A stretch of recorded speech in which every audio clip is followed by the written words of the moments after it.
Tetamu Allah yang dirahmati dan dikasihi Allah sekalian. Alhamdulillah pada pagi ini Allah masih lagi memberikan kekuatan kepada kita untuk hadir ke rumah Allah ini bagi menunaikan tanggungjawab kita kepada Allah Subhanahu wa taala. May yuridillahu bihi khairan yufaqihu fid din. Barang siapa yang Allah ingin berikan pada dia pilihan untuk mendapat pahala, maka dia akan menunjukkan jalan-jalan supaya kita faham dengan agama. Tuan-tuan yang dirahmati dan dikasihi Allah sekalian, pada bulan yang lalu kita membicarakan tentang nikmat manusia-manusia yang Allah berikan. Akal fikirannya boleh dibawa fikir untuk faedah agama dan dunianya, dan dalam bahasa yang lain, akal fikiran mereka ini mereka fikirkan untuk mendapat sesuatu ganjaran pahala di sisi Allah Subhanahu wa taala. Apa yang mereka fikirkan ialah apa perbuatan, apa kerja mereka, apa yang mereka buat itu boleh mendatangkan pahala. Maka kata pengarang kitab Tanbihul Ghafilin ini, mereka yang mempunyai fikiran itu adalah taulan bagi segala aulia, kekasih segala anbiya, dan saudara bagi segala ulama. Bermakna para ulama, para nabi dan orang-orang soleh, mereka sentiasa memikirkan tentang apakah lagi nikmat-nikmat Allah yang belum lagi mereka dapat kecapi dan mereka dapat untuk bersyukur dengan nikmat yang telah diberikan, dan mana-mana lagi nikmat-nikmat Allah yang mereka perlu cari untuk mereka menambahkan pahala. Alangkah baiknya kalaulah persoalan hudud itu kalau berlakulah di zaman kita, maka di akhirat nanti Allah tidak akan tanya lagi fabi ayyi ala'i rabbikuma tukazziban, mana lagi nikmat-nikmat Tuhanmu yang telah kamu dustakan? Apakah berlaku di zaman kamu itu, apakah tidak berlaku lagi di zaman kamu itu sesuatu hukum yang telah Allah turunkan dalam Al-Quran yang tak dapat kita laksanakan? Alangkah baiknya kalaulah persoalan hudud yang merupakan undang-undang daripada Allah itu dapat dilaksanakan di zaman kita.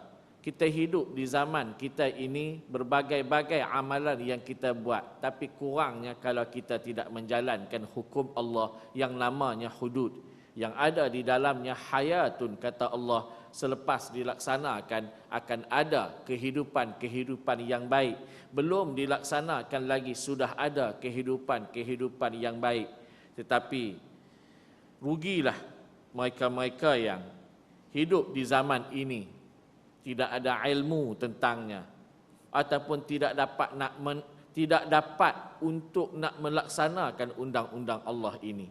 Tuan-tuan yang dirahmati dan dikasihi Allah sekalian, kita berdoalah pada Allah, moga-moga Allah Subhanahu wa taala mempermudahkan kita berada di zaman seperti zaman Nabi sallallahu alaihi wasallam, apabila dilaksanakan hukum hakam Allah ini yang besarnya, yang namanya hudud ini, yang mendapat tentangan daripada dan cabaran daripada manusia-manusia yang Islam seperti kita. Moga-moga Allah akan permudahkan persoalan ini, dan apa-apa jua yang berlaku ini merupakan ujian daripada Allah Subhanahu wa taala. Tuan-tuan yang dirahmati dan dikasihi Allah sekalian, inilah yang patut kita fikir. Inilah yang patut kita menggunakan akal fikiran kita supaya apa-apa yang kita buat ini tidak ada yang tertinggal, terutama hukum hakam yang telah Allah turunkan melalui Al-Quran. Tuan-tuan yang dirahmati Allah sekalian, habis dah cerita mengenai akal fikiran yang baik, yang menjadi cara orang-orang soleh menggunakan akal dan terbit keluar daripada jiwa-jiwa mereka itu sifat-sifat yang baik. Disebut dalam kitab ini, dia kata, hai orang soleh, bahawasanya lalai itu pedang syaitan. Dia bagi tahu kepada kita, kita ni orang-orang soleh. Ni kita yang ada di majlis ilmu ni ialah orang-orang soleh. Apa dia orang soleh? Orang-orang yang melaksanakan kebaikan. Soleh lah ni. Soleh lah ni, orang-orang yang melaksanakan kebaikan. Orang yang taleh, lawan dia. Soleh, lawannya taleh. Siapa yang taleh? Orang-orang yang membelakangi kebaikan. Sebab tu di dalam Al-Quran, bila Allah menyebut innal ladzina amanu wa amilus solihat, orang-orang yang beriman dan beramal soleh. Apa amalan yang mereka buat? Orang yang beramal soleh ini, orang yang beriman ni dan dia beramal soleh ini, amal solehnya ialah yang pertama, dia melaksanakan tuntutan kewajipan. Yang keduanya, dia melaksanakan tuntutan-tuntutan yang sunat. Dan diceritakan dalam Al-Quran juga mengenai orang-orang yang fasik. Orang-orang yang fasik, fafasaqa an amri rabbih. Orang-orang yang bersifat fasik ini, mereka fasik tentang arahan dan undang-undang yang telah ditetapkan oleh Allah. Mereka menolak arahan-arahan yang telah ditetapkan oleh Allah. Mereka menolak kewajipan yang telah ditetapkan oleh Allah. Mereka mempermain-mainkan hukum hakam Allah. Mereka menolak amalan-amalan sunat dan mereka mempermain-mainkan amalan sunat. Dan orang yang fasik ini, dalam hukumnya ada dua. Orang yang buat benda-benda yang fasik, dia tolak hukum hakam Allah atau dia mempermain-mainkan hukum hakam Allah, maka orang-orang yang fasik ini berlaku pada dia menjadi dua jenis manusia.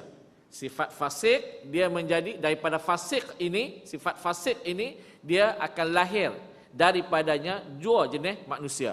Yang pertama, lahir manusia yang kafir.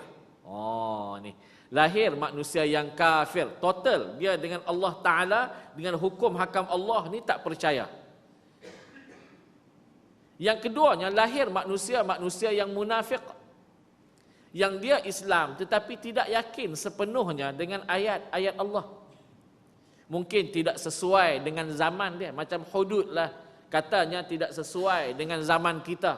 Kod potong tangan, nanti kan nak makan buah haruman ni tak ada tangan. Pancung pula. Murtad ni kena pancung. Kalau kena pancung, nak makan haruman ni lagi tak ada. Jalan, tak ada kepala. Maka ada sahaja hukum hakam Allah ini, mereka mencari jalan supaya tak dilakukan. Maka lahirlah, inilah manusia yang munafik, yang Muslim, tetapi oleh kerana berpegang dengan sifat yang ada dalam diri mereka, apa dia? Fasik. Kalaulah mereka tidak bertaubat kepada Allah, kalaulah mereka tidak kembali kepada Allah, maka Allah sebut dalam Al-Quran. Apa yang Allah sebut? Dalam surah Sejadah. Apa atas mana tu imam? Apa Allah sebut? Wa ammal ladzina fasaqu wa ammal ladzina fasaqu fama'wahumun nar kullama aradu an yakhruju minha u'idu fiha wa qila lahum dhuqu 'azaban naril ladzi kuntum bihi tukazzibun. Dan orang-orang yang fasik, fama'wahumun nar, tempat mereka di dalam neraka.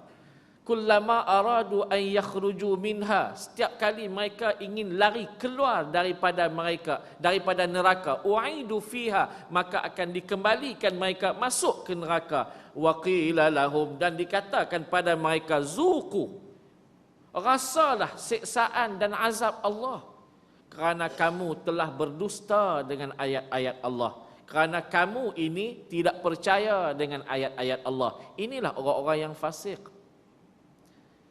mereka tidak percaya dengan azab dengan ayat-ayat Allah, maka mereka menjadi manusia-manusia yang kafir.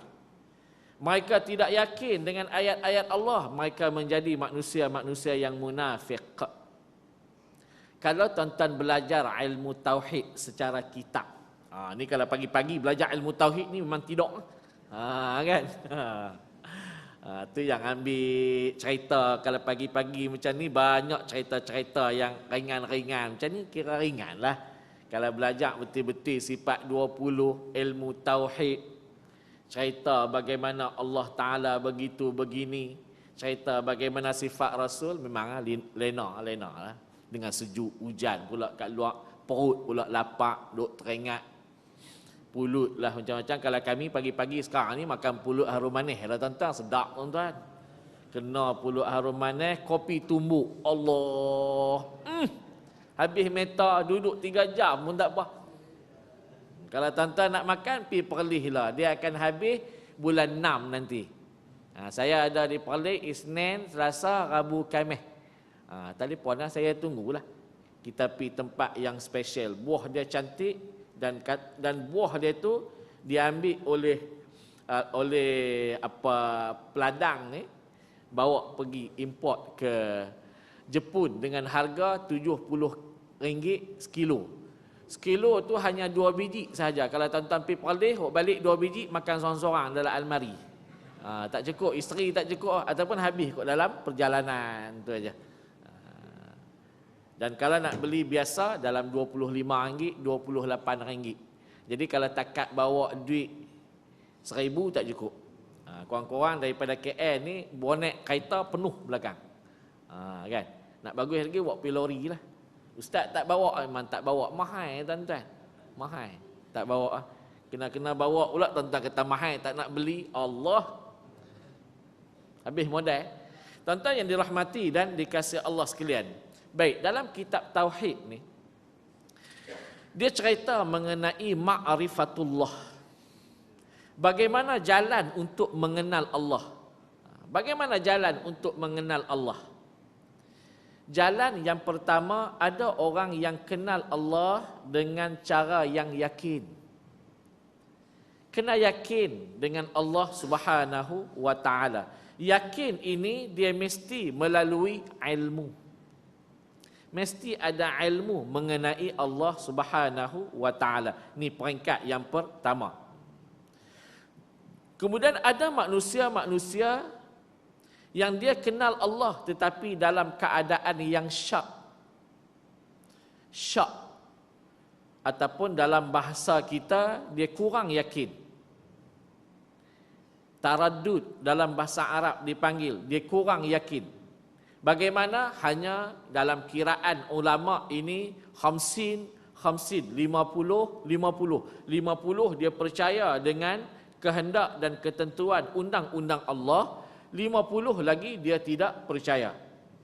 Bagaimana? Inilah manusia-manusia yang dia melaksanakan tuntutan-tuntutan daripada Allah, tapi dalam masa yang sama dia melaksanakan juga tuntutan-tuntutan daripada syaitan. Ni. Sembahyang pun ia, tikam ekor pun ia. Tu. Ataupun sembahyang pun ia, pergi haji pun ia, tetapi masih mendedah aurat. Kalau di akhirat ni, manusia yang macam ni, dia duduk di padang mahsyar, maka mereka ini diletak sebagai ashabul a'raf. Siapa ashabul a'raf? Tuan-tuan balik tengok dalam surah Al-A'raf ayat 46 dan ke atasnya, diceritakan ashabul a'raf ni mereka duduk di tempat yang tinggi. A'raf ni tempat yang tinggi di antara syurga dan neraka. Kerana apa? Dan apa alasan Allah? Kerana mereka ini dalam masa yang sama buat pahala, dalam masa yang sama mereka melakukan dosa. Dosa dan pahala ni sama banyak. Dosa dan pahala ni sama banyak. Bila begitu, mereka lah menjadi manusia yang di akhirat nanti, manusia yang terakhir sekali disoal jawabkan oleh Allah, dan sama ada mereka mendapat syafaat Nabi atau mereka tak mendapat syafaat dimasukkan dalam neraka, mereka adalah manusia yang terakhir. Manusia yang paling awal, manusia yang menjadi gerub Nabi Muhammad sallallahu alaihi wasallam, minan nabiyyin yang kita duk baca ghairil maghdubi alaihim an'amta alaihim tu, yang mendapat nikmat tu, minan nabiyyin wasiddiqin, para sahabat, wasyuhada, orang yang mati syahid, wasalihin, orang-orang yang saleh di kalangan kita. Orang yang saleh di kalangan kita. Masuk mereka grup yang pertama dengan Nabi Muhammad, dan grup inilah yang pertamanya dibawa oleh Nabi Muhammad di hadapan pintu syurga. Ana awwalu man yaduqu babal jannah. Nabi lah orang yang pertama mengetuk pintu syurga dan dibuka, dipersilakan semuanya masuk. Dan Nabi Muhammad berpatah balik ke padang mahsyar untuk menunggu sesiapa dari kalangan umat-umatnya yang memerlukan syafaat daripadanya. Diceritakan golongan yang keduanya Ashabul Yamin. Mereka ini golongan yang mendapat suratan daripada tangan kanan. Kenapa dapat suratan daripada tangan kanan? Bukan banyak pahala dibuat tapi tak buat dosa. Tu. Dia bukan banyak pahala buat tapi dosa tak buat. Sebab tu tuan-tuan, walau kita tak banyak ibadat, tapi jangan tolak hukum hudud. Itu je. Itu je. Sekarang ni cerita dia. Sebab orang boleh tolak hukum hudud depan-depan ni. Dengan bermacam-macam alasan. Tak bersedia lah. Orang tak bersedia. Bila nak bersedia? Bila nak bersedia? Kalau umur saya 40, nak bersedia bila? Saya kalau dah jadi 55, tuan-tuan yang ada depan saya, gigi boleh ambil simpan buah peti ais tu. Minta maaf banyak lah noh. Itulah maksudnya, itulah zahir dia. Kalau saya dah 40, nak buat laksana lepas daripada 15 tahun, ni kita yang duk ada ni. Lahir pula ni generasi yang baru, tak dibagi juga ilmu. Jadi bila nak ada? Bila nak ada? Jadi alasan ini alasan yang lama. Kita nak masyarakat kita menjadi masyarakat yang baik, baru nak dilaksanakan hudud. Kalau dah baik, tak payah buat. Kalau dah baik, tak ada mencuri, tak ada orang merompak, tak ada zalimi orang, tak ada tuduh menuduh macam sekarang ni. Tuduh seorang hamba Allah yang minta maaf saya sebut nama, yang namanya Anwar Ibrahim, tanpa bukti-bukti yang kukuh. Cuba bayang. Sebab itulah orang-orang yang tak nak ni, kalau tengok di sudut zahir dia, dialah yang paling banyak menzalimi rakyat. Silap-silap dia dulu orang yang pertama kena. Tuan-tuan yang dirahmati dan dikasihi Allah sekalian, bermakna lahir dalam diri manusia ini yang diletakkan oleh ulama rasa syak. Dalam masa yang sama mereka buat baik, dalam masa yang sama mereka melaksanakan kejahatan. Baru-baru ni ada seorang artis. Bila ditanya pada dia, akak tak takutkah dengan neraka Allah kerana akak mendedahkan aurat? Nampak rambut ni Allah bakar. Kan sekarang ni musim dan zaman para artis ni memahami agama. Jadi orang tanyalah, akak ni salah seorang daripada yang belum pakai tudung ni, tak takutkah dengan azab Allah kerana membuka tudung dan satu rambut dilihat oleh orang yang bukan mahram kita, dianggap sebagai satu siksaan di dalam neraka? Dia kata, saya tak percaya dengan siksa neraka. Iyakah ada? Tak nampak pun. Itu dia.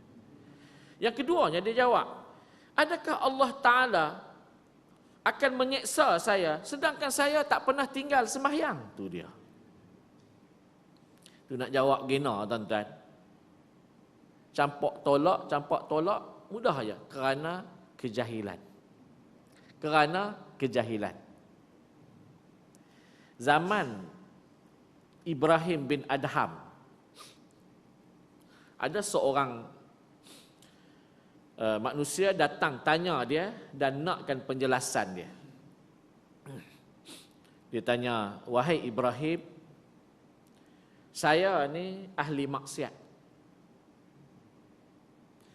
Tapi Setiap hari saya tak pernah pun tengok nikmat yang Allah beri pada saya berkurangan. Bermakna walau saya buat maksiat, saya minta pada Allah, mesti dapat. Walau saya buat maksiat, saya berhajat, mesti dapat. Saya tak diberikan oleh Allah miskin, harta, tak ada. Saya dapat nak anak ada, nak anak cerdik, anak semua cerdik, nak apa semua dapat. Bermakna maksiat ni tak ada nilai apa lah di sisi Allah Ta'ala pada saya. Tak ada masalah apa. Saya buat maksiat, saya dapat juga nikmat. Okey lah tu. Lain lah kalau kita buat maksiat, Allah timpakan azab terus, lain lah. Tapi saya tak ada. Saya buat maksiat, Allah bagi. Tu Allah kasih ke saya. Allah tak haramkan pada saya nikmat-nikmat dia. Biasanya buat benda-benda yang bersifat maksiat, Allah haramkan nikmat, Allah sekat nikmat ni. Allah tak sekat. Ibrahim bin Adham tanya pada dia, sepanjang hidup awak buat maksiat ni, pernah tak awak bangun di tengah malam sembahyang sunat 2 rakaat sebelum subuh? Tahajud lah. Oh, dia kata tak pernah. Kata Ibrahim bin Adham, itulah amalan yang Allah haramkan kamu melaksanakannya kerana ingin mendapat martabat yang tinggi.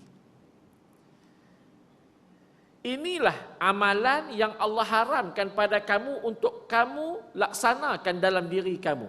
Rupanya walaupun kita sembahyang setiap hari, dalam masa yang sama kita melakukan maksiat, ada amalan yang Allah tak berikan kita laksanakan dia, mungkin kerana dosa-dosa kita. Sedangkan salat tahajud 2 rakaat ni khairum minad dunya wa ma fiha. Lebih baik daripada seisi dunia. Kita dapat kesenangan apa di atas dunia ini, lebih baik daripada apa yang ada. Kita dapat hidup dalam keadaan yang selesa, kita dapat makan, dapat belanja, ada anak, ada isteri, senang. Nak pergi mana pun senang. Senanglah nisbah sekarang ni senang. Nak makan apa semua ada. Tetapi orang yang bersalat tahajud ini diberikan kebaikan lebih daripada apa-apa yang ada di atas dunia. Kata Ibrahim bin Adham, Allah haramkan kamu daripada mendapat kemuliaan ini. Sebab tu tuan-tuan yang dirahmati Allah sekalian, ramai tak hari ini orang Islam boleh bersalat? Ramai. Ramai tak orang Islam boleh berpuasa? Ni nak Ramadan ni, insya-Allah 2 bulan lagi kita puasa. Boleh puasa. Tapi berapa ramai orang-orang Islam yang mendapat nikmat-nikmat penghargaan, pahala daripada Allah seumpama pagi ni? Seumpama pagi ni. Apa nikmat yang Allah berikan pada kita yang tidak dapat oleh orang lain? Ni duduk di kuliah subuh. Al-faraqatin kana ayyafdala ayyusalliya al-faraqatin tatawu'an, seperti kita bersalat dengan kadar 1000 rakaat sembahyang sunat, duduk di majlis ilmu. Bukan semua orang-orang Islam yang dapat. Tuan-tuan yang dirahmati dan dikasihi Allah sekalian, tu ulama tauhid sebut, ada di kalangan orang Islam hanya ada dalam diri mereka syak. Yang paling teruknya ada dalam diri mereka ialah waham. Apa dia waham?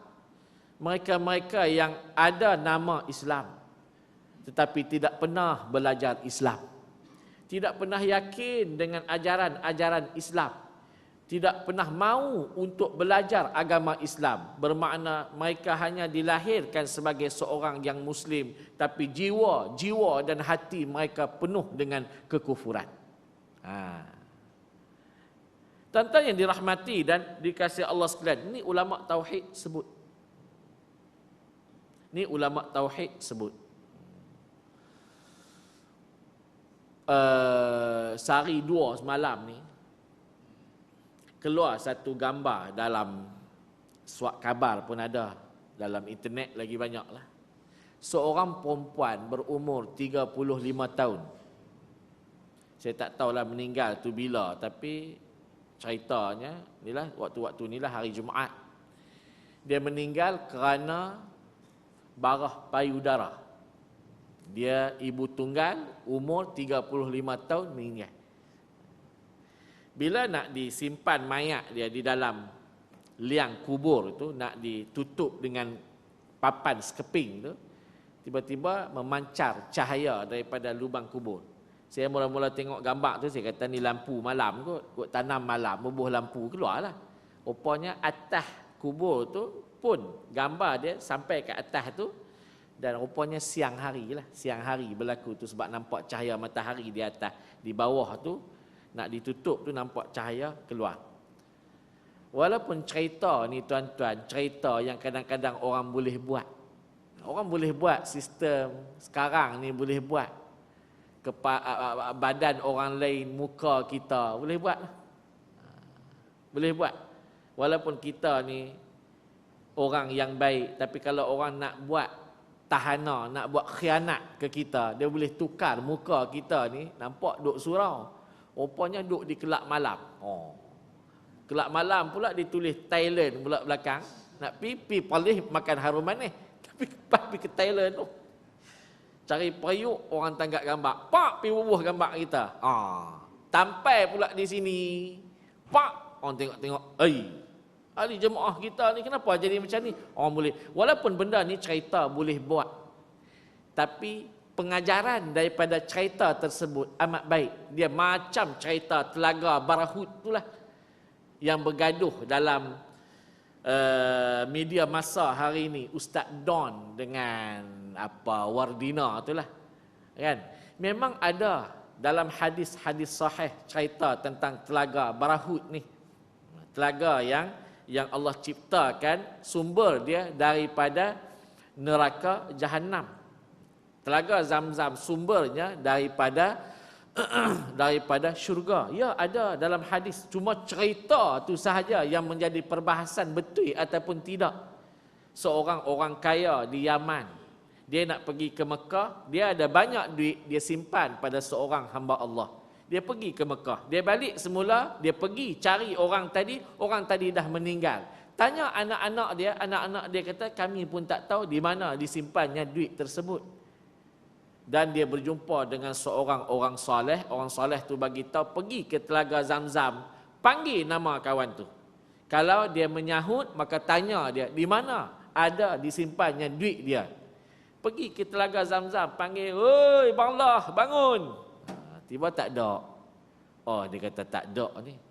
Pergilah, kalau tidak ada di Telaga Zamzam, pergilah ke Palestin, ada telaga yang namanya Barahut. Pergi panggil dia, mungkin dia ahli neraka, maka akan keluar suara dia daripada lubang neraka tersebut. Pergi panggil, "Oi, Bang Allah." Ya, ada. Ada. Tu dia ahli neraka punya. Tanya dia, "Mana pergi duit yang saya simpan pada tuan?" Dia kata, duit tersebut ada di dalam almari sekian-sekian di rumah. Sebelum dia nak balik, nak cari duit di tempat yang diletakkan oleh si hamba Allah yang duduk dalam telaga tadi ni, dia tanya, "Kenapa awak dimasukkan ke dalam neraka?" Dia jawab, "Saya dimasukkan ke dalam neraka kerana saya mempunyai seorang saudara perempuan yang sakit. Saya tidak pernah pergi ziarah dia. Akhirnya Allah Ta'ala murka kepada saya dan diletakkan saya di dalam api neraka." Walaupun cerita ni tuan-tuan, cerita yang kadang-kadang orang boleh buat. Ya, kita boleh buat bermacam-macam cerita. Tapi walaupun cerita ni boleh dibuat menjadi perbahasan lah di kalangan para ulama, Dr. Abdul Basit, Kelantan, Dr. Zulkifli Al-Bakri, hebat-hebat mereka ni. Mereka berbahas secara ilmiah kitab sekian-sekian.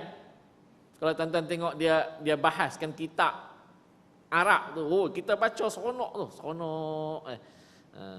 Tapi kalau baca bahasa Melayu, dia bila banyak sangat pakai tak baca dah. Kita kan kalau tengok Allah tutup. Macam kita baca Sahabat, tengok-tengok bola, Arsenal kalah, pakai tak baca dah. Sebab apa kalah? Tak baca. Tak tahu kata kalah atau kerana pemain dia sakit ke begitu. Dah kalau tengok, kalah, pakai tak baca dah. Jadi kalau benda tu dia panjang bahasa Melayu, saya pun tak baca. Tapi bila bahasa Arab ni, bolehlah sikit-sikit kita pun baca. Seronok perbahasan dia, seronok. Walaupun dipertikaikan cerita tersebut, tetapi orang-orang yang seperti kita, Orang-orang yang seperti kita tak payahlah duk bahas-bahas cerita tu. Yang pentingnya ada kebaikannya. Ada kebaikannya. Ada kebaikan. Bila ada kebaikan, apa kebaikan daripada cerita tadi? Natijahnya, bila kita tak hubungkan silaturrahim, maka apa-apa jua amalan-amalan kita, dia akan dia akan tergantung di antara syurga dan neraka. Bermakna Allah Ta'ala mengambil kira orang-orang yang menghubungkan silaturrahim. Kan Nabi sebut, orang yang hubung silaturrahim umurnya panjang. Orang yang hubung silaturrahim umurnya akan menjadi panjang. Hasil keberkatan, redha meredai kita, redha dia dan dia redha kepada kita. Tuan-tuan yang dirahmati dan dikasihi Allah sekalian. Tu cerita orang perempuan tadi tu. Malam semalam ada seorang muslimat lah, orang perempuan lah. Dia duk mesej dengan saya WhatsApp ni. Dia tanya, "Ustaz, agak betul cerita ni?" Saya kata, "Betul, tak betul ambil lah sebagai panduan. Mari kita cari apa amalan dia." Cari. Dia jumpa dulu daripada saya. Dia kawan ramai. Kan? Cari jumpa. Buka Facebook si perempuan ni, rupanya dia ni sakit barah lama dah. Tapi menjadi amalan dia sebelum salat subuh 4 jam berzikir dengan kalimat la ilaha illallah sampai masuk waktu subuh. Itulah zikir dia. Allah, tuan-tuan. Kalau ditengok di sudut kita seronok, mudah, tak payah nak angkat senapang macam Ustaz Lutfi Arifin tu pergi di Syria perang. Tuan-tuan kalau tengok Facebook Ustaz Lutfi ni, setiap masa dia tulis bilalah aku nak syahid, bilalah aku nak syahid. Allah, kita tu jadi gerun, ya Allah syahid. Dia pergi tu, nak juga. Dulu pergi Afghanistan, balik-balik kena tangkap dengan kerajaan Malaysia, masuk ISA 5 tahun. Lepas 5 tahun masuk, hari dia keluar tu saya ada di KL. Allah kesian, tinggal anak, tinggal isteri. Saya kata, "Jomlah Ustaz, orang alim, ilmu banyak. Duk bahas dengan polis ni, pakai tak ada apa." Dia kata, "Saya tak bagi muka bahas. Nak masuk dalam lokap kan saya, nak lokap kan saya. Saya memang masuk ISA dah, takut apa?" Ni pergi pula. Jiwa dia tu bila nak syahid, bila nak syahid. Dia cerita dan dia tulis, "Aku di antara syahid, di antara bidadari hanya sebuah kematian syahid." Tu dia. Allah. Tak payahlah tuan-tuan, kalau kita nak pi agak-agak, laratkan nak angkat laras napang. Pegang laras napang satu, dengar bunyi bom ya. Habis lembek kepala lutut lah. Nak pergi Perlis pun lembek kepala lutut lah. Kan? Nak pergi Syria. Kenuri 40 hari, 40 malam lah tolak balak. Tuan-tuan yang dirahmati dan dikasihi Allah sekalian. Rupanya perempuan ni, itulah zikir dia. La ilaha illallah. 4 jam sebelum subuh. Mati dalam keadaan boleh dilihat baik dan husnul khatimah. Sebab tu bila si muslimat ni dia hantar ke saya begitu, patutlah Nabi sebut kalimat khafifah, kalimat yang paling ringan digunakan untuk berzikir ialah la ilaha illallah. Ringannya bukan kerana dia pendek. Pendek Allah lagi pendek. Kata Allah tu lagi pendek. Subhanallah pun pendek. Tapi pendek ringannya la ilaha illallah ini, dia tidak banyak menggunakan anggota kita, hanya menggunakan satu sahaja. Apa dia? Lidah. Cuba tuan-tuan test sebut la ilaha illallah. Apa yang bergerak? La ilaha illallah. Bibir pun tak bergerak, bibir atas, bibir bawah pun tak bergerak. Tuan-tuan tenganga la ilaha illallah. Kan? Allah bermakna tak banyak pakai. Kadang-kadang sebut la ilaha illallah pegang tasbih pun terlepas. La ilaha illallah, mulut tenganga la ilaha illallah. Kan? Orang sakit Kita ajar pada dia kerana dia dah nazak. Apa yang dia boleh buat? Bibir dia kering. Kita ambil air, letak di bibir dia. Kita sebut pada dia, La ilaha illallah. Nampak lidah dia sahaja yang bergerak. Nak dibandingkan dengan makan, teruk. Kalau agak-agak tak bawa bibir nak makan pagi, saat lagi ni agak-agak macam mana? Bibir tak bawa, nak makan nasi lemak, agak-agak macam mana? Berterabuk habis. Kita minum pun, bibir tak ada, agak-agak macam mana? Tunggang air, bibir tak ada. Habis basah baju tuan-tuan. Nak makan nasi tu pun nak kena ada gigi. Ada seorang bilai di kampung saya, pergi tunggu-tunggu masjid tak azan. Dia kata, Haji, bila nak azan ni? Allah Ustaz ni masalah dia lupa bawa gigi. Rupanya Tok Bilal pakai gigi palsu. Cuba bayang, azan tak ada gigi. Tak tahu dia sebut apa. Allah, kita kawan ni cakap Arab ke apa ni. Gigi tak ada, tak boleh makan juga. Gigi baru pergi buat di kedai, baru je pergi buat di kedai, tak boleh makan juga. Dalam tu ada gigi, ada besi. Lagi teruk tuan-tuan. Dalam tu ada lidah pun demam. Kenapa Haji tak makan? Allah, pahit mulut lah. Lidah kita tu pahit. Dalam tu ada lidah pun tak boleh makan. Tapi dengan kalimat la ilaha illallah, hanya menggunakan lidah, tak payah menggunakan bibir, tak payah menggunakan banyak anggota. Ni yang dipanggil khafifah. Ringannya zikrullah ni. Tapi kenapa ramai manusia yang tak boleh buat? Dia kira nak pergi Mekah dulu. Dia kira nak pergi Mekah, barulah nak berzikir di sana. Kenapa? Sebab ilmu tidak ada. Ilmu tidak ada. Tu ya. Kalau dia ada ilmu, apa-apa yang dia buat pun akan menjadi mudah. Ad-dinu yusrun. Agama ni mudah. Mudahnya, apa dia? Bila ada ilmu. Susahnya bila tak ada ilmu.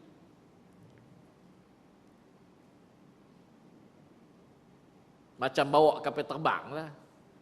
Kalau tak ada ilmu, dia jadi susah. Sebab tu sekarang ni cerita 3-4 buah kapal terbang Malaysia ni, tayar pecah, rosak begitu begini, semua selamat. Tapi yang tak selamat MH370. 54% dalam medical center tu mereka selidik, rupanya orang tak percaya bahawa kapal terbang ni menjunam jatuh di lautan Hindi. Mungkin berada di India, sekarang duduk dengan Shah Rukh Khan mungkin barangkali. Bukan jatuh dalam laut, tapi jatuh atas darat. Allah alam lah, itu cerita mereka, Allah alam lah. Mereka ada ilmu tentang kapal terbang, mereka tahulah. Kita yang tak ada ilmu, kita tak tahu. Kan? Tuan-tuan yang dirahmati dan dikasihi Allah sekalian. Berbalik pada apa yang kita cerita. Kelalaian itu datang daripada pedang syaitan. Barang siapa jatuh pada pedang syaitan, maka takutlah olehmu. Bermakna, jangan sekali-kali kita terjebak, dihunus, dibunuh dan ditikam oleh pedang syaitan. Kelalaian ini digunakan oleh syaitan untuk merosakkan kita. Dia ambil pedang dia, dia tikamnya kita, maka matilah kita hasil daripada tusukan ni. Kelalaian yang namanya pedang syaitan. Ini istilah tok-tok guru, istilah pengarang kitab dan orang-orang soleh yang tulis kitab ni. Bermakna kelalaian ni bahaya. Kalau dia umpama pedang tu, bahayalah. Dia macam waktu lah. Al-waktu kas-saif. Waktu ni macam mata pedang. Bila dia berlalu, maka rugilah kita. Kerana apa? Dia dah takik kepala kita, dia dah buat kita supaya cedera. Kita dah cedera dah. Masa dah berlalu, cedera, tak boleh buat apa.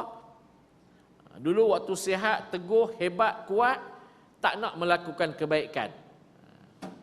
Tapi bila dah kita ditimpa sesuatu bala, baru nak cari kebaikan dan pahala. Kita dah cedera. Maka begitu juga dengan kelalaian ini merupakan pedang syaitan, dia boleh mencedera dan merosakkan kita. Baik. Bagaimana supaya manusia ini tidak jatuh ke pedang syaitan? Maka ada yang namanya istiqamah. Itu dia. Ada yang namanya istiqamah. Apa dia istiqamah? Khairul a'mal adwamuha wa in qalla. Konsisten. Sebaik-baik amalan, kata Nabi, orang yang melakukan amalan istiqamah, konsisten, walau sedikit, wa in qalla, walau amalan tu sedikit. Sembahyang sunat tak banyak, tapi buat sentiasa.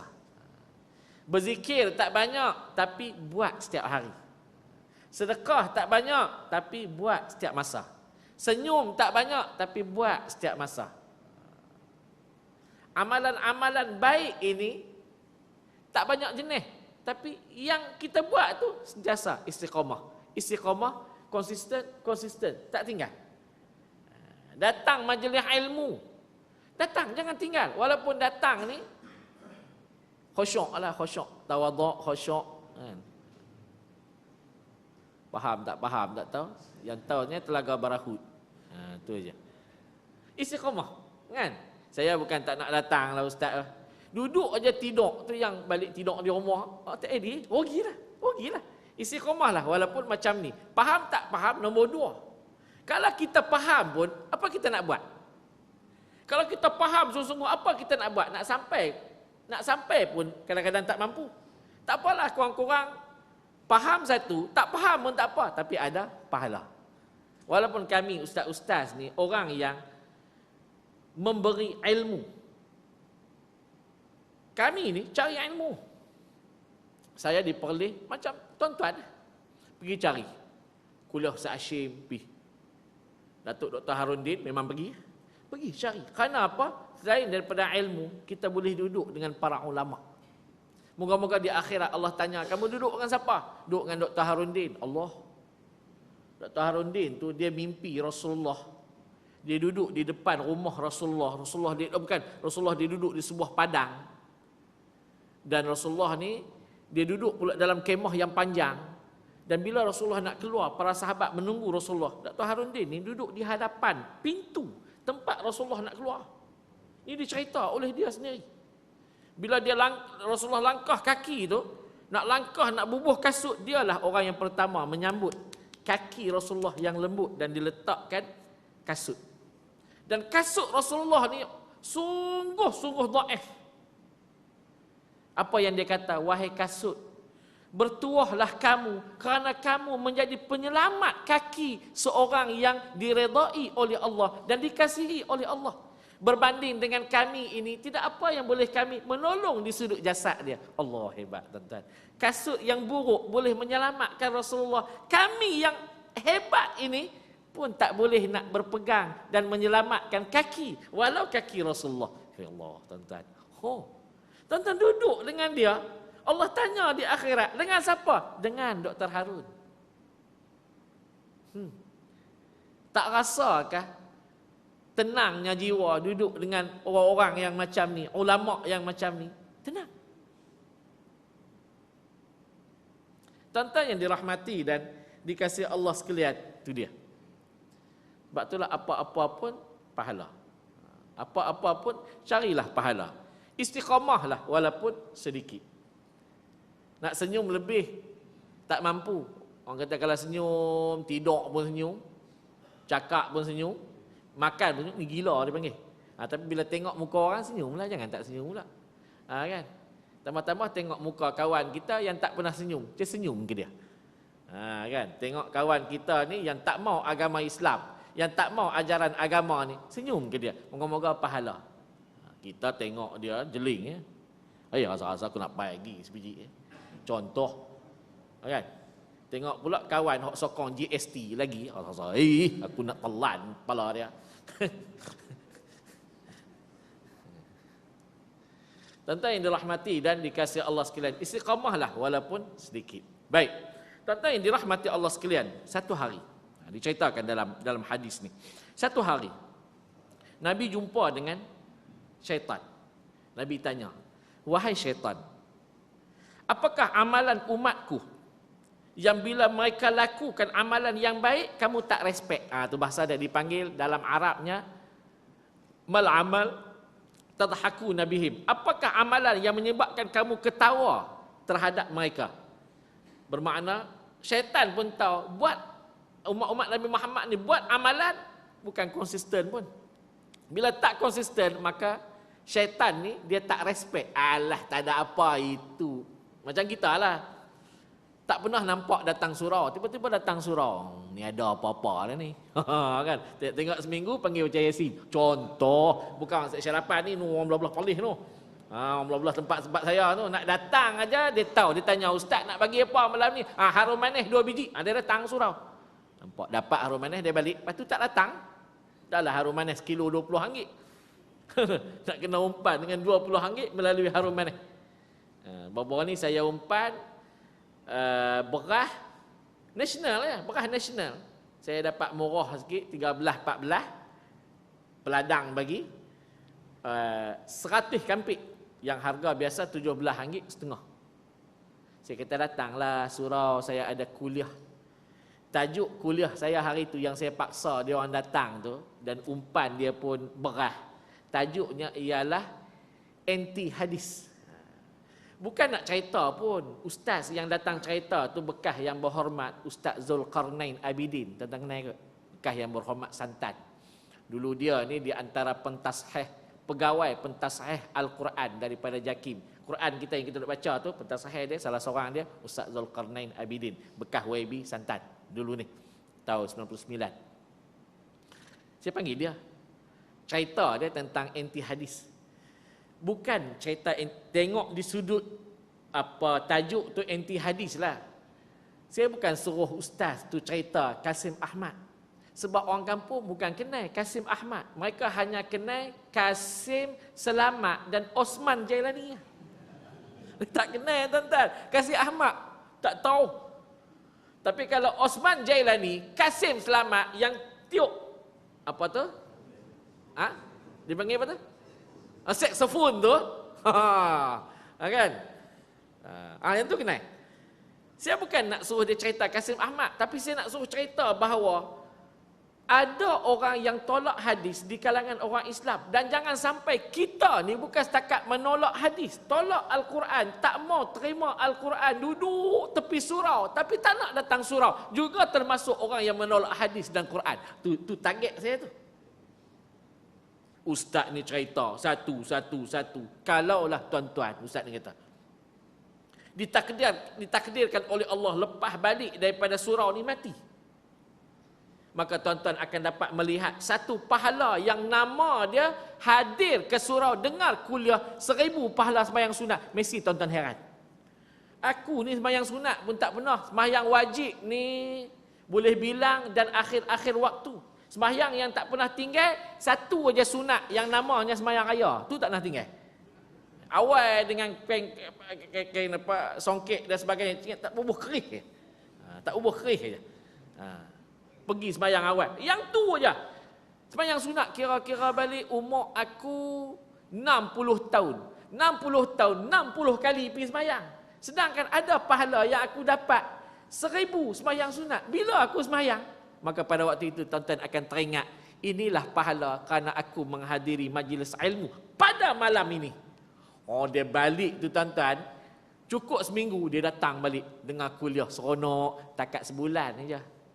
Ubat ni takat sebulan je tuan-tuan. Sekarang ni dia dah mula slow balik. Allah, tak tahulah tuan-tuan, bukan senang nak istiqamah macam tuan-tuan ni, bukan senang lah ya Allah. Tapi satu benda yang saya sukanya ialah apabila ditutupnya satu pusat karaoke untuk orang tua-tua ni di kampung saya. Ditutup terus. Kalau tidak, setiap bulan dulu ada karaoke. Pukul 3 petang ada melalak tengah-tengah padang. Dia ada dewan dia. Dewan tu sebelahnya ada kumuk. Melalak lah. Semuanya lagu retro 60-an, 70-an. Bila larut malam apa pakai apa? Spek mata hitam macam Panca Sitara. Umur-umur semua 60, 70. Sedap suara tuan-tuan. Maksudnya kalau masuk apa siaran radio ada satu tu apa mas betul. Menang, saya ingat menang. Polis tak nak menang, tapi kalau pok-pok ni masuk mesti menang. Tapi dia tutup dengan satu ayat aja saya sebut dalam kuliah. Saya sebut dalam kuliah di surau saya, tapi buah mulut saya ni dibawa oleh orang kampung. Pergi di mana-mana. Saya kata, saya mendoakan penghuni kubur yang berada di sebelah dewan itu, keluar mereka cekik orang-orang yang sedang berkaraoke. Sebab apa cekik? Yang duduk dalam kubur tu semua tok wan mereka yang mati tu keluar cekik cucu-cucu mereka. Dia menjadi buah mulut orang ni. Saya buat tak hati. Diorang tengok saya pun, takut tuan-tuan. Bila saya sebut begitu, terus tutup sampai sekarang. Sebab pengurusi bahagian karaoke ni pop menakan saya. Serang betul-betul tuan-tuan. Tak takut nak mati syahid. Tak ada apa. Lepas tu saya duk fikir orang Seksyen 8 ni banyak boleh tolong saya. Kalau macam-macam saya telefon ya. Mai tolong. Kan kok tuan-tuan bolehlah menyelamatkan saya. Berani di kampung macam itulah. Baik, tuan-tuan yang dirahmati Allah sekalian, bila syaitan ni disebut pada Nabi, ada amalan-amalan yang dia tak respect. Nabi tanya apa dia amalan dia? Kata syaitan, man syafa'anil marda la yazidul amalu lillah. Di antaranya ialah orang-orang yang selepas sembuh daripada sakit yang kronik, maka dia masih lagi tidak beramal dan tidak menambahkan amal kepada Allah. Tu. Orang yang dia sembuh daripada penyakit, waktu dia sakit hari itu, dia mendekatkan diri dengan Allah. Biasalah orang-orang Islam, orang Melayu kita ni bila sakit kronik, sakit-sakit kronik ni, maka dia akan mendekatkan diri dengan Allah, baca Yasin, panggil orang surau, pergi jumpa tok-tok guru, pergi Darus Syifa, minta amalan-amalan. Tapi selepas Allah berikan pada dia sihat, maka amalan dia untuk lebih baik itu tidak ditambah. Dia makin hari makin menjadi jahat dan lupa pada Allah. Maka orang-orang sebegini ditertawakan oleh syaitan. Bermakna bila syaitan tertawa, bermakna amalannya, pahala dia di sisi Allah cukup berkurang. Rugilah. Sepatut bertambah iman dia, tapi imannya tidak bertambah. Rugi dia. Tambah-tambah pula, bila tak ditambah iman, dia melakukan kejahatan, lagi rugi. Ashabus Shimal, orang yang mendapat suratan daripada tangan kiri. Orang yang mendapat suratan daripada tangan kiri ni kerana apa? Kerana dia buat dosa tapi tak memohon ampun daripada dosa-dosa dia. Tu. Ashabul Yamin tadi ni, orang yang tak banyak buat pahala tapi dia tak buat dosa.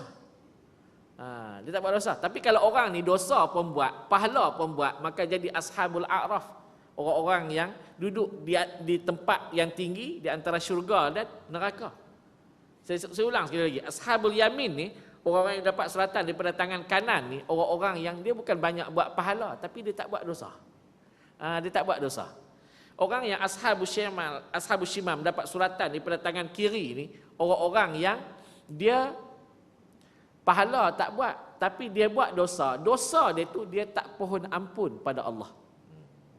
Dia tak pernah memohon ampun pada Allah Ta'ala. Sembahyang, kadzalika salah mughsiluz zunub. Sembahyang ni adalah jalan yang paling mudah untuk memohon ampun. Sebab disebut kadzalika salah mughsiluz zunub. Sembahyang ni penghapus segala dosa. Allah, cukup mudah. Sembahyang ni penghapus segala dosa. Aqimis salat tali zikri. Sembahyang juga dianggap sebagai zikir yang sepenuhnya pada Allah. Kita malas nak berzikir, maka sembahyanglah. Kerana sembahyang tu semuanya dianggap sebagai zikir pada Allah. Walaupun kadang-kadang kita sembahyang berjamaah, bukan ingat pun rakaat. Rakaat tu kat tok imam. Kita tak ingat rakaat. Sebab tu bila sembahyang balik di rumah, sembahyang satu rakaat bagi salam. Isteri kata, abang, satu lah. Kau rasa macam 4 lah. Dah sembahyang. Bismillah ya, teringat lepas. PMH 370 kan. Cerita ni sembahyang 1 rakaat. Isteri kata, abang baru 1. Ya ke? Rasa macam 4 dah. Itu dia. Tuan-tuan yang dirahmati dan dikasihi Allah sekalian. Itu yang pertama. Yang keduanya disebut, man kharaja minas sijni la yazidul amalu lillah. Orang yang baru keluar daripada penjara, amalan dia tidak bertambah di sisi Allah. Maksudnya orang-orang yang bila duduk dalam penjara dia bersalah. Katalah dia bunuh orang, masuk penjara. Tak disabitkan kawan tu mati, dia masuk penjara. Kalau sabit mati, maka dia akan dimasukkan ke dalam penjara ni lama lah mengikut umur dia, seumur hidup lama. Berlaku di Perlis 5-6 tahun yang lalu, sekolah agama rendah. Warden pelajar ni, sekolah rendah ni, ada seorang pelajar dia mati dalam jagaan dia. Budak tu main hujan lebat, kemudian sampai zuhur, lepas main zuhur makan semua, budak pun tidur. Dia bangun asar pergi kejut, dia keluar daripada mulut dia buih-buih putih, bawa pergi hospital, mati. Dan warden ni dianggap bersalah kerana mati dalam jagaan dia. Maka warden ni disu di mahkamah oleh keluarga angkat dia, angkat budak ni, keluarga ayah dia sendiri tu. Dan mahkamah tetapkan dia ini ditahan seumur hidup. Umur dia 28 tahun dalam penjara. Tapi apabila tengok dia ni setiap hari menjadi baik, ialah dia ustaz. Bukan dia yang ialah benda tu berlaku atas tangan dia, bukan dia yang buat bagi budak tu mati. Dia ustaz, dia duduk dalam penjara tu daripada 28 tahun tu, dia turun sampai hanya tinggal 15 tahun sahaja. 15 tahun sahaja. 15 tahun pun kalau umur dia 28, 15 ni agak-agak apa? 50 lah? 40 lah? Dalam 40 lebih baru nak keluar. Ni sekarang dah lebih 7 tahun dah rasanya. 5-6 tahun kat 7 tahun dah. Dia kira daripada hari dia ditangkap tu kan, sampailah habis masa dia. Dah buat macam mana? Tu rezeki dia. Dia duduk dalam penjara tu dikurang hingga 15 tahun tu, sebab bila dia duduk dalam penjara, budak-budak penjara ni jadi baik. Sembahyang awal, lepas asak pasang CD kuliah pula Ustaz Azhar Idrus macam-macam. Tak pasang CD ceramah, kan? Ustaz je ni, ustaz pergi dengar ceramah, pasang CD ceramah macam-macam. Pasak budak-budak jadi baiklah, boleh baca Quran, dia mengajar, dia ustaz. Dia jadi macam sebiji ikhwan muslimin yang ditangkap di Mesir, masuk dalam penjara, orang penjara tu jadi baik. Orang penjara tu sendiri jadi baik. Mana-mana orang yang keluar daripada penjara, tempat yang getir hidup dia kerana dia bersalah, maka susah-susah dia itu diampunkan oleh Allah, tetapi amalan dia tidak bertambah.